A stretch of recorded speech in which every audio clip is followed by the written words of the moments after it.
Sizə salam. Milli Kino Gününə özəl şəhərimizin sakinləri ilə maraqlı bir yarışmamız var. Onlar Azərbaycan kinolarını tək kadrla tanıya biləcəkmi? Gəlin birlikdə baxaq. Salam. Badamlıdan hədiyyə qazanmaq istəyirsiniz? Olar. Sizə bir kadr göstərəcəm. Əgər tapsaz ki, hansı kinodan kadrdır, bizdən hədiyyə qazanacaqsınız. Hazırsınız? Şəklə diqqətlə baxın. Şərikli çörək. Mən sizi təbrik edirəm. Buyurun. Tapa bilmədiniz?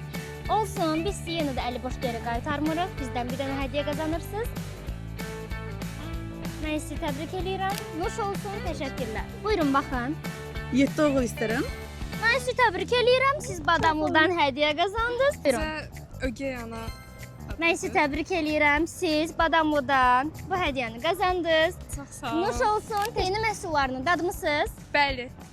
Aşın malana. Bəli, mən sizi təbrik edirəm. Badamlıdan hədiyyə qazandınız. Yeni məhsulları dadmısınız? Bəli. Və sizin ən sevdiyiniz Azərbaycan kinosu hansıdır? Rey bölməsində bizimlə bölüşməyi unutmayın.